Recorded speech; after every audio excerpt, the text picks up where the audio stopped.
आज के इस लेक्चर में हम लोग बात करने वाले हैं वेइंग मशीन के बारे में।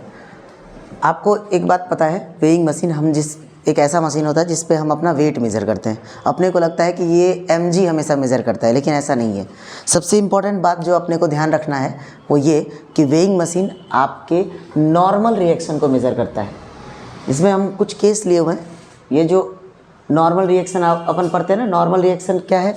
एक कॉन्टैक्ट फोर्स है, ठीक है, जो तभी डेवलप होता है जब दो ऑब्जेक्ट या दो सरफेस कांटेक्ट में हो। राइट, यहाँ तक क्लियर है। अब मैं आपको बताता हूँ कुछ ऐसे डिफरेंट केस लिया हूँ मैं यहाँ पे, जिससे आपके कॉन्सेप्ट क्लियर हो जाएंगे कि कब वेइंग मशीन की वैल्यू जो आपको वेट मेज़र कर रहा है वो mg के बराबर होता है और कब वेट mg से ज़्यादा या mg से कम होता है। केस हमने लिया है, बहुत सिंपल सा केस है। केस 1 देखिए क्या कह रहा है। When lift is at rest, मान लेते हैं कि कोई एक वेइंग मशीन रखा हुआ है जिसके ऊपर एक आदमी है जिसका मास m है और वो लिफ्ट में है और लिफ्ट बिल्कुल स्टेशनरी है, मतलब लिफ्ट का एक्सेलरेशन क्या है? 0। तो मैं कहूँगा नेट फोर्स 0 है। यहाँ तक समझ में आ रहा है? नेट फोर्स क्या है? 0। तो मैं कहूँगा सर नेट फोर्स 0 है, मतलब ऊपर में लगने वाली फोर्स नीचे में लगने वाली फोर्स के बराबर है। यहाँ तक clear? n is equal to n minus M G is equal to 0 या normal reaction is equal to mg। और मैंने अभी आपको बताया आपका जो वेइंग मशीन है, वेइंग मशीन किसको मेजर करता है?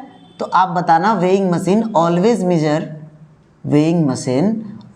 मेजर नॉर्मल रिएक्शन और एपरेंट वेट को मेजर करता है। क्लियर है? एपरेंट वेट को मेजर करता है। यहाँ तक क्लियर है?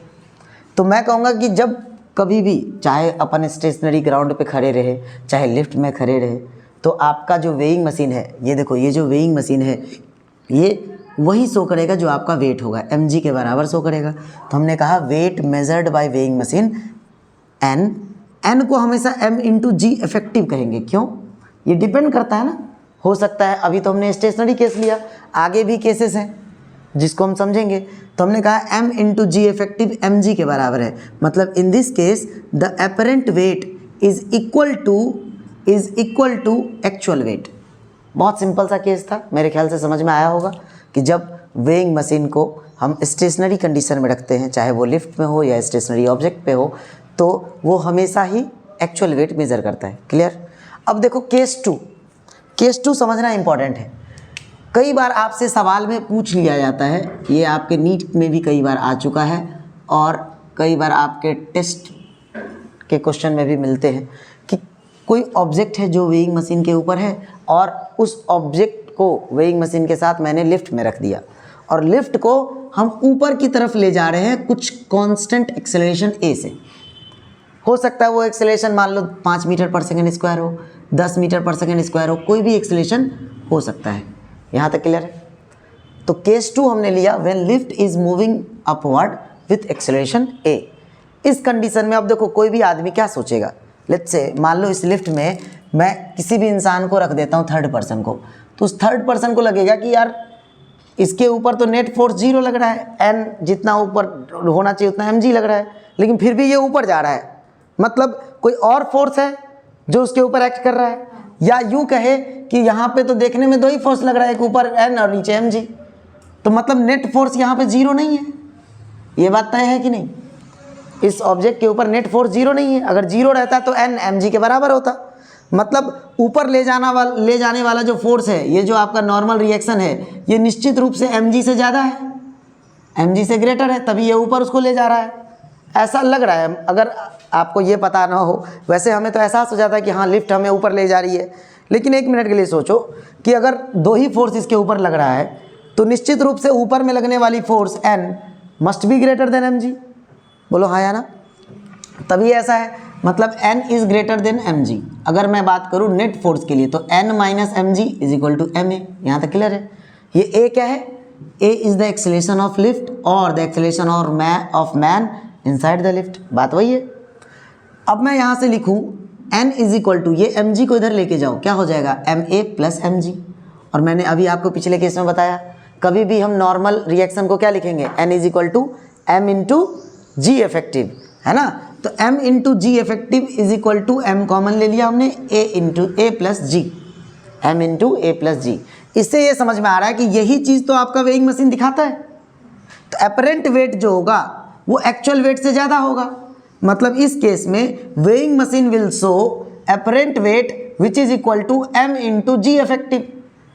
तो मतलब इसका क्या मतलब हुआ? इसका मतलब हुआ कि यदि आप एक कोई अपवर्ड मूविंग एक्सेलरेटेड लिफ्ट में हैं तो आपका वेट mg ना होकर mg प्लस a होगा। मान लो कि तुमने कोई ऐसे लिफ्ट में तुम चढ़ गए जिसकी एक्सेलरेशन थी 5 मीटर पर सेकेंड, ठीक है, और तुम्हारा वेट नॉर्मली तुमने ग्राउंड पे या स्टेशनरी लिफ्ट पे तुमने मेज़र किया, तुम्हारा वेट है कितना, 40 किलो लेट्स से, या 40 न्यूटन, 40 किलो तो मास हो गया, 40 न्यूटन।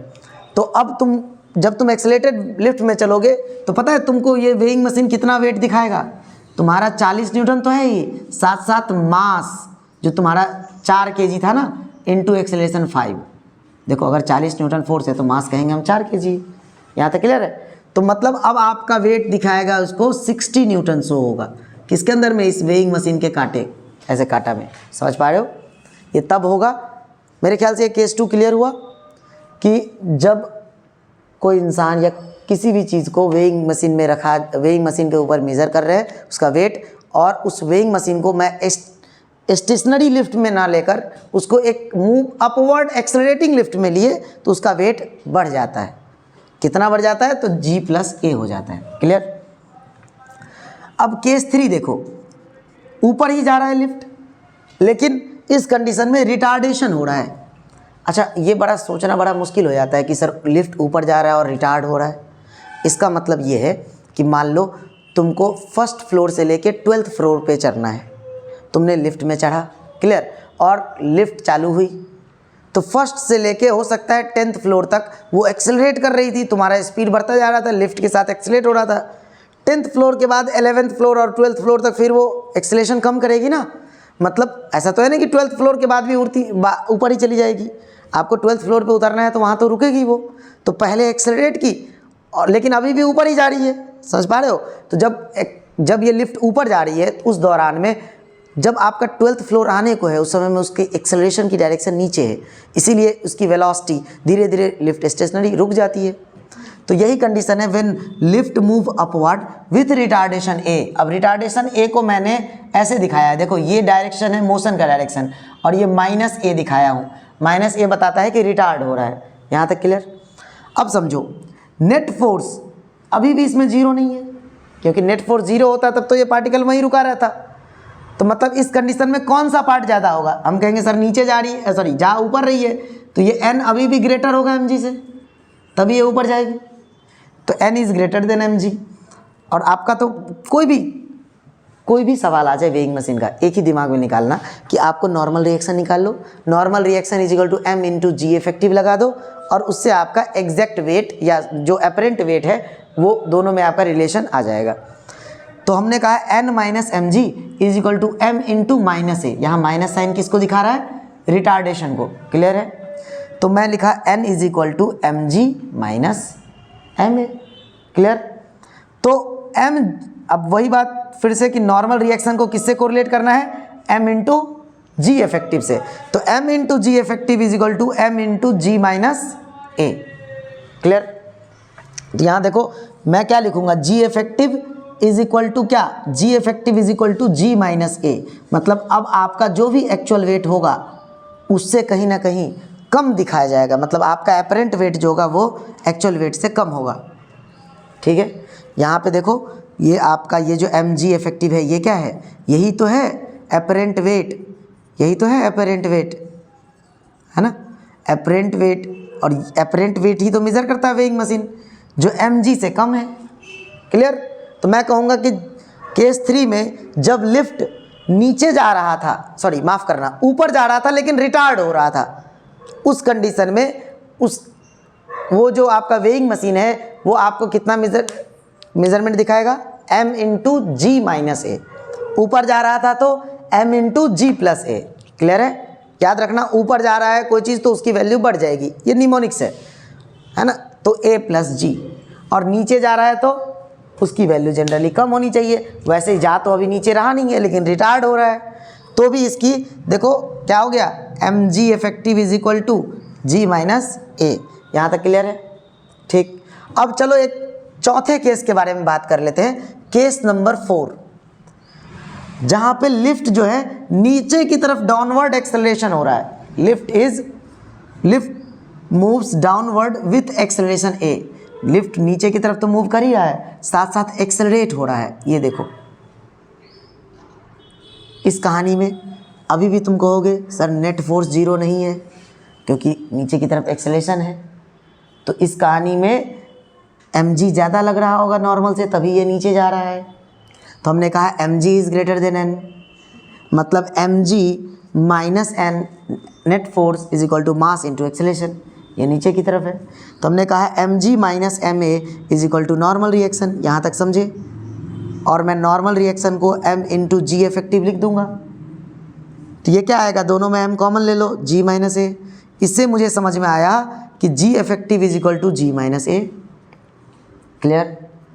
तो अब मैं लिखूंगा अपरेंट वेट ऐसे कंडीशन में जहाँ पे लिफ्ट नीचे मूव कर रहा हो और वो एक्सेलरेशन से नीचे मूव कर रहा हो, तो क्या होगा, m into g minus a. यहाँ तक समझे? ओवरऑल हमने क्या पढ़ा, इसको देखो मैं यहाँ समझाता हूँ। अभी तक हमने क्या पढ़ा? अभी तक हमने पढ़ा कि अगर कोई लिफ्ट या कोई भी वेइंग मशीन स्टेशनरी है तब तो आपका नॉर्मल आएगा mg के बराबर। क्लियर है? जो आपका एक्चुअल वेट और अपरेंट वेट सेम होगा। यहाँ तक समझे? अगर लिफ्ट ऊपर मूव कर रहा है और एक्सेलरेशन से मूव कर रहा है, एक्सेलरेट हो रहा है, तब जो आपका नॉर्मल अपरेंट वेट आएगा वो आएगा m इंटू जी प्लस ए। यहाँ तक क्लियर है? अगर लिफ्ट ऊपर मूव कर रहा है लेकिन रिटार्ड हो रहा है, तब हमने देखा जो अपरेंट वेट आएगा वो क्या आएगा, m इंटू जी माइनस ए।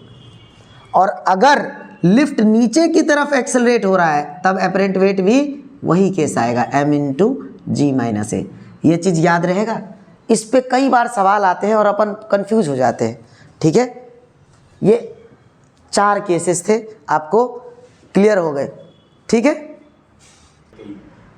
ये देखो केस 5, ये 5th केस लिया हमने कि जब लिफ्ट जो है नीचे की तरफ मूव कर रहा है और एक्सेलरेशन कितना है, g के बराबर है ना, एक्सेलरेशन ड्यू टू ग्रेविटी के बराबर है। तो व्हेन कंडीशन क्या है, when lift is moving downward with acceleration a is equal to g। ये देखो वेइंग मशीन है, वेइंग मशीन पे एक आदमी खड़ा है जिसका मास m है, तो नीचे में लग रहा है mg, वेइंग मशीन के ऊपर लग रहा है नॉर्मल रिएक्शन। ठीक है? तो एक बात तो तय है कि सर इसके ऊपर नेट फोर्स 0 नहीं है क्या? नहीं है ना, नेट फोर्स 0 नहीं है, तो हम कहेंगे सर एफ नेट जो है वो 0 नहीं है। लेकिन नेट फोर्स किधर होता है, मैंने पिछले लेक्चर में बताया था आपको, नेट फोर्स हमेशा डायरेक्शन ऑफ मोशन के तरफ होता है ना। तो डायरेक्शन ऑफ मोशन किधर की तरफ है, नीचे की तरफ। तो हम कहेंगे सर इसका मतलब mg ग्रेटर होगा नॉर्मल रिएक्शन से, तभी ये नीचे जा रहा है। तो mg minus normal is equal to क्या, तुम बोलोगे सर मास इंटू एक्सेलरेशन, यही तो है नेट फोर्स, बराबर है। अब देखो तुम बोलोगे sir mg minus normal reaction is, अच्छा इसको इधर लेके आओ, minus ma is equal to normal reaction. अब हम जानते हैं since acceleration is equal to g, तो बताओ mg minus mg is equal to normal reaction. तो नॉर्मल रिएक्शन 0 आ गया क्या? इससे क्या समझ में, अब मैंने आपको बताया था वेइंग मशीन क्या मेजर करता है, वेट, और वेट में भी क्या बोलना, नॉर्मल रिएक्शन। समझ में आया? Weighing machine normal reaction measure करता है। तो नॉर्मल रिएक्शन वेट के बराबर कब होता था, जब स्टेशनरी कंडीशन में होता है। और अपन प्रैक्टिकल लाइफ में तो स्टेशनरी करके ही वेट करते हैं। आपने देखा होगा हॉस्पिटल में जनरली बच्चे, पीडियाट्रिक डिपार्टमेंट में जाओ, बच्चे का अलग होता है वेइंग मशीन, है ना, या कहीं पे भी क्लिनिक में जाओ, तुम्हारे या घर में भी लोग रखते हैं वेइंग मशीन। तो ऐसा थोड़ी है घर ऊपर नीचे जाते रहता है, लेकिन उस वेइंग मशीन को लिफ्ट में तो लिया जा सकता है, लिफ्ट को ऊपर नीचे करा सकते हैं। समझ में आया मेरी बात? तो अगर मान लो कि लिफ्ट जो है नीचे की तरफ आ रहा है लेकिन एक्सेलरेशन g के बराबर ही आ रहा है, उस समय में देखो नॉर्मल रिएक्शन 0, तो इसका मतलब ये जो तुम्हारा डिवाइस है वेइंग मशीन, उसके अंदर में तुम्हारा वेट 0 शो करेगा। क्या सच में तुम्हारा वेट 0 है? नहीं। तो वेइंग मशीन के मोशन के कारण भी वेट, इसी वेट को अपरेंट वेट कहते हैं। तो यहाँ पे मैं क्या लिख सकता हूँ कि वेइंग मशीन, या ऐसे सिंपल लिख सकता हूँ मैं, अपरेंट वेट, देखो मैं लिखूँगा apparent weight of a particle